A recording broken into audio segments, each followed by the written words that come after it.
Grace and peace. Apostle Cheryl Richardson here. Welcome to Judah's Roar Domestic Violence Awareness Initiative YouTube channel. Today's topic is going to be, for the victim, reconciling with your support system. Reconciling with your support system. But before we get started, if you've not done so already, I want you to take a few seconds, look down here, and click on that subscribe button. And make sure that you click the bell for notifications so that you receive notices whenever we upload our weekly YouTube video, okay? I'm going to give you a few seconds to take care of that, and then we'll be right back.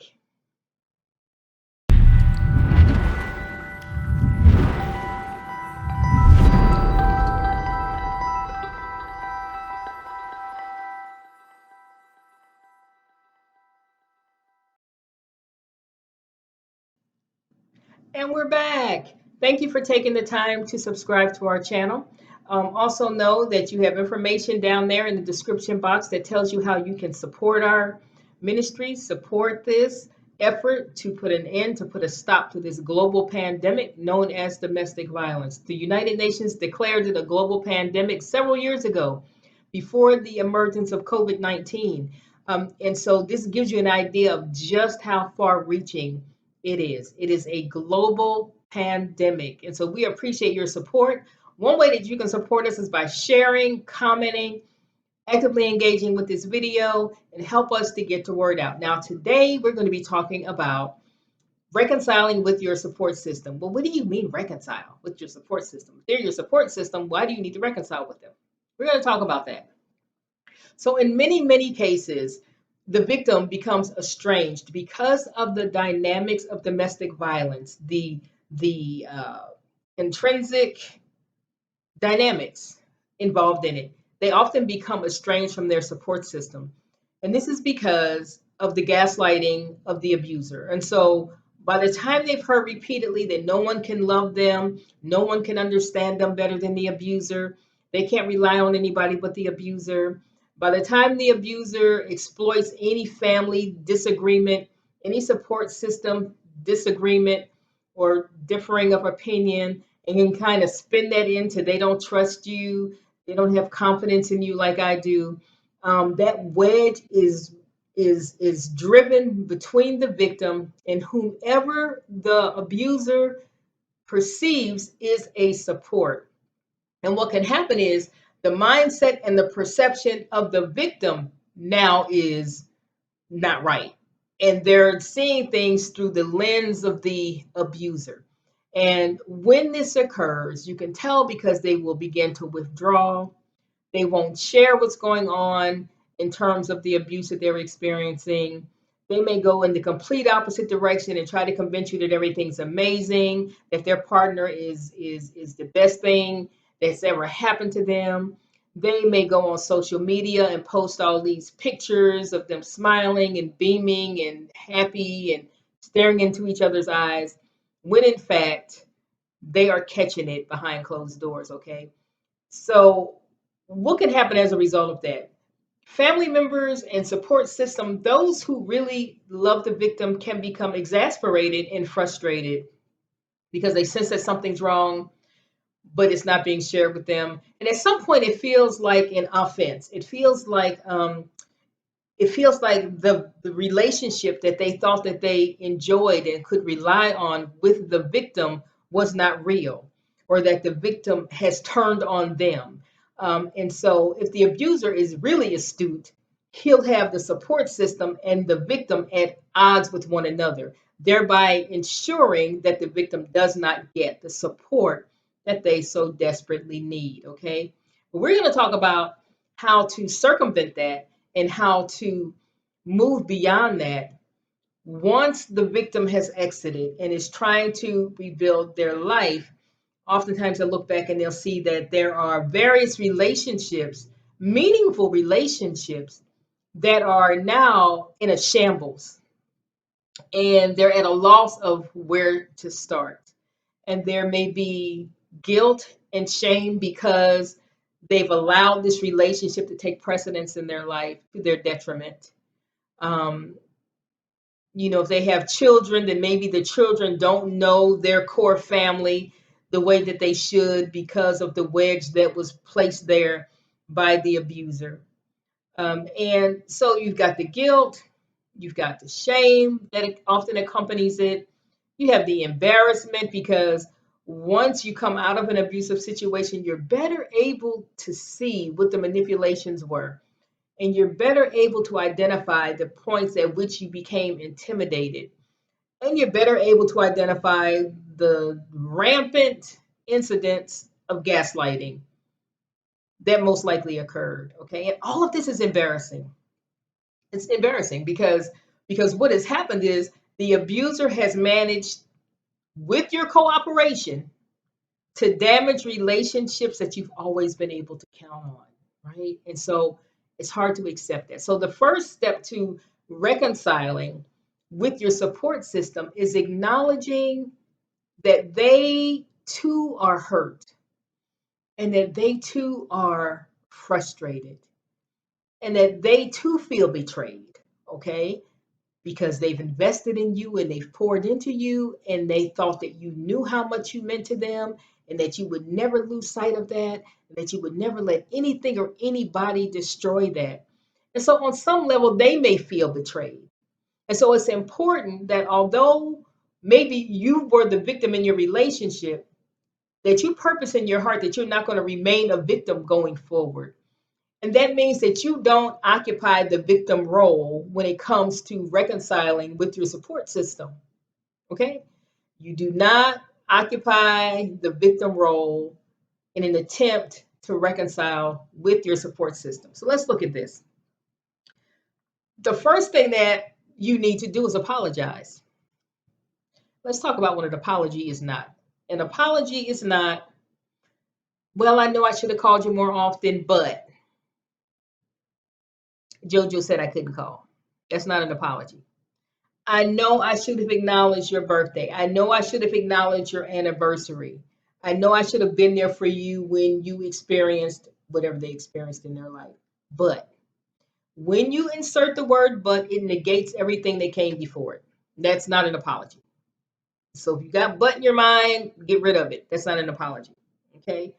An apology has three parts. Grab a pen and paper. An apology has three parts. Part number one, it states clearly and specifically what the wrong act was. I apologize for not maintaining contact with you as we had agreed. Okay? If it helps, just stick to the facts. Just stick to the facts. Okay? So, an apology states clearly and specifically what the wrong act was. What did you do that was harmful? What did you do that was disrespectful? What did you do that was wrong? What did you do? Okay, so that's the first thing. You want to state that I apologize for and be specific about whatever it is you did. Now, this may differ from person to person. It may very well differ from person to person, okay? Maybe in one instance, you failed to maintain contact as you had agreed over the course of your life with this person. Maybe it was your best friend, okay? In another instance, maybe it is that when you were asked how you were doing, you lied and said you were amazing, and so were they, and everything was just wonderful, okay? So you lied. And that's disrespectful of the relationship when you do that. And so you must be able to acknowledge when you asked me how I was doing, I lied to you. And resist the urge to say, but this is what I was going through. Because now it's not an apology. Now it's all about you again. Okay? And that's not any different from what the abuser did to you. So don't do that. Don't do that. Okay?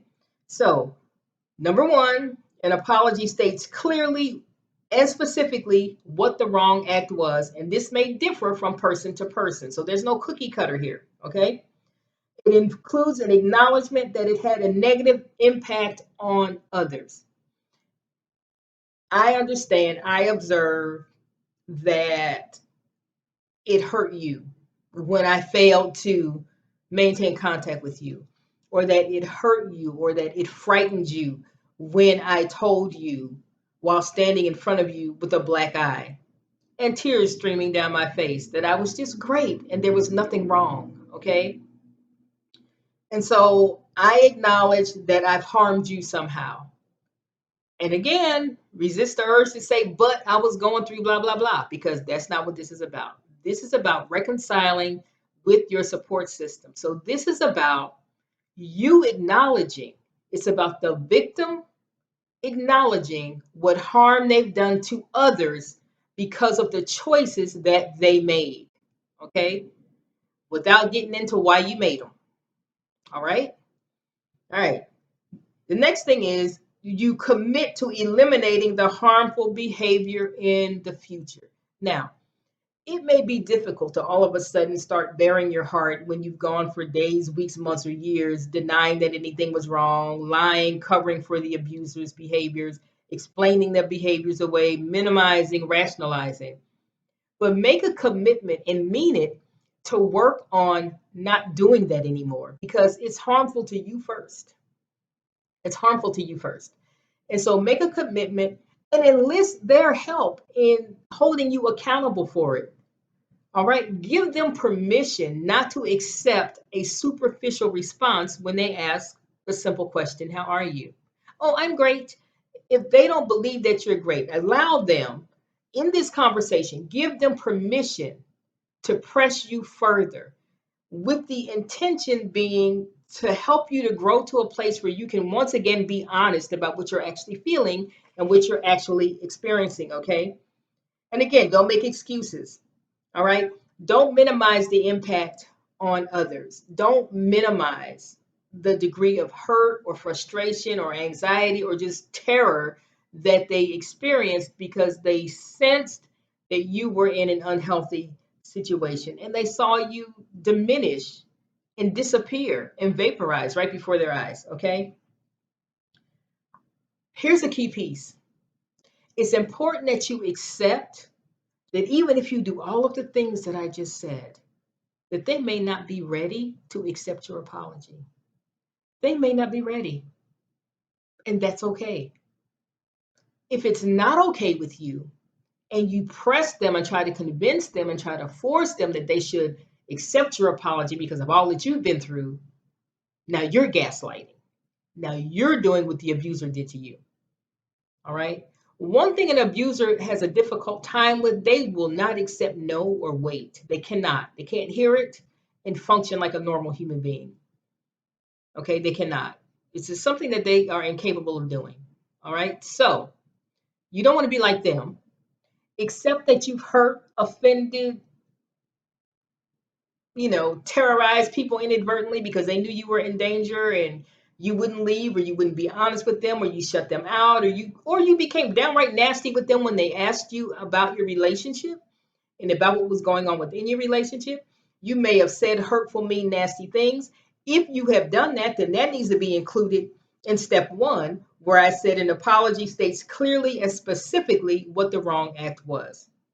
So if you acted out because they expressed concern, if you acted out because they said something that you viewed was derogatory in response to you being injured somehow, being hurt somehow, being mistreated somehow, then the apology should also encompass that. Okay. Now, again, accept that they may not be ready. You can do everything that I just said, and they can still say, you know what?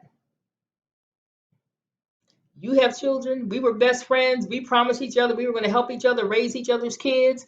You cut me out of your life. Now they are full grown, and I don't even have a relationship with your children. Okay. So they might need some time to get past that, to get past what cannot be changed at this point. But if you are truly committed to healing, you will respect that, even if it doesn't feel good. You'll respect it, even if it doesn't feel good, and understand that for you to press the issue, now you're the abuser. Okay? That might be hard to hear, but I'm telling you, over here at Judah's Roar Domestic Violence Awareness Initiative, we're going to speak the truth in love, but speak the truth, we absolutely will. Okay? All right. So allow them to share their thoughts and feedback. Allow them to share their thoughts and feedback, no matter what it is. Just let them get it out. Because if you let them get it out and you can listen to them respectfully, even if what they're saying to you is hurtful, okay, you are one step closer to healing because you are developing and cultivating the ability to hear a critique from someone who cares about you, that may make you uncomfortable without rationalizing and without minimizing the impact on them. Okay, so they need an opportunity to speak and to share. And resist the urge to curl up in a ball into the fetal position and become the victim all over again, because that is a manipulative tool designed to keep people from saying what they really need to say. So, again, state clearly and specifically what you did that was wrong, what you did that you know was wrong, okay? Acknowledge that it had a negative impact on them.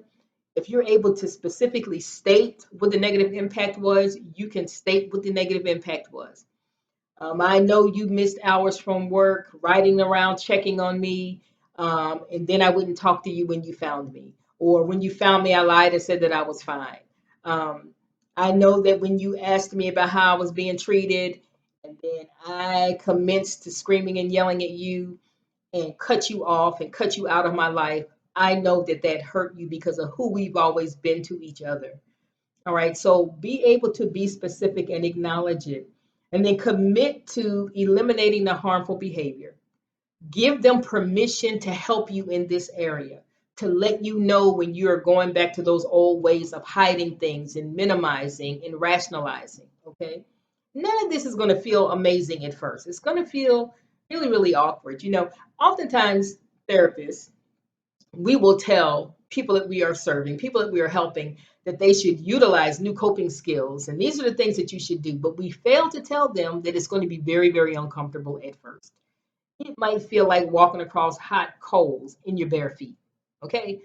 It may be very, very uncomfortable, but I promise you, if you can work your way through this one step at a time, you'll be that much closer to healing, and reconciling with your support system. Okay. So accept whatever they have to say, however they say it. It may come out nice and warm and nurturing, and it might come out in some other ways. Allow them to get it out. Okay. Because they're responding to how they've been treated, their perception of how they've been treated in a relationship, and they may be feeling betrayed themselves. Okay. So allow them to share their thoughts. Um, Tell them what you're doing to ensure continued growth. Tell them I'm in counseling now. Tell them, I'm connected with a domestic violence advocate and they're helping me with my communication. Tell them, I've left that relationship and I have a safety plan. Tell them that I'm going to therapy, that I'm going to group counseling, that I'm getting reconnected with God. I'm paying attention to myself, my emotional health, my physical health, and I'm trying to holistically take care of myself and to heal.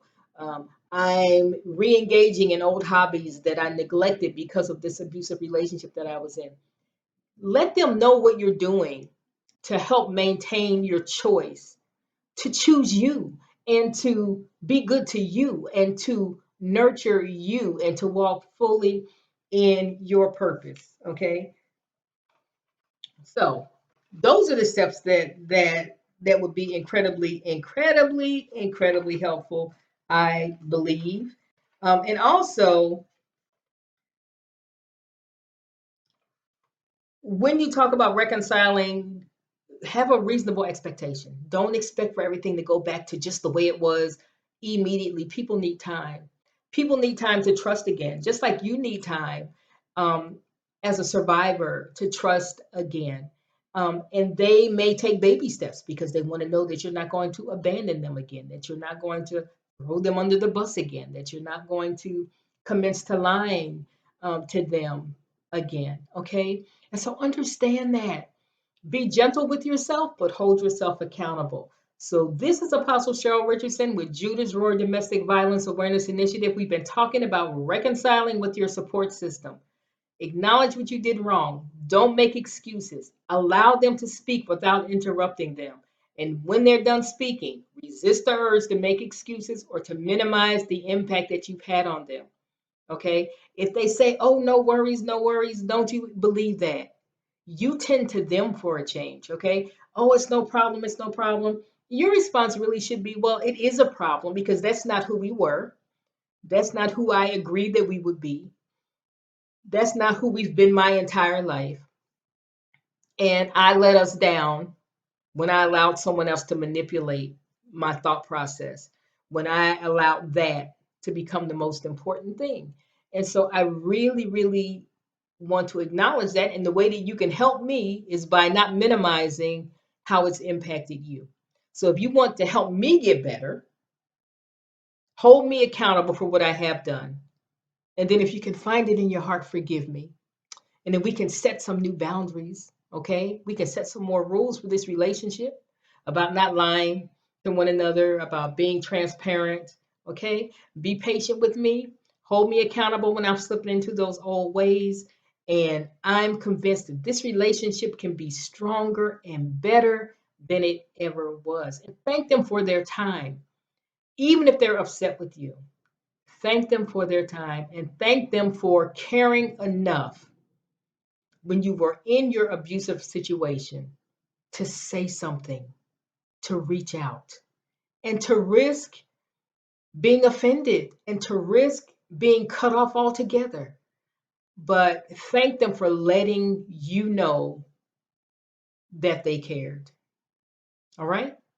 Apostle Cheryl Richardson here. Thanks for joining us. Go ahead, implement these steps that we've given you, okay? And then reach out and let us know how you're doing in terms of reconciling with your support system. Give them time. Give them time. Give yourself time. The key thing is keep moving forward. All right.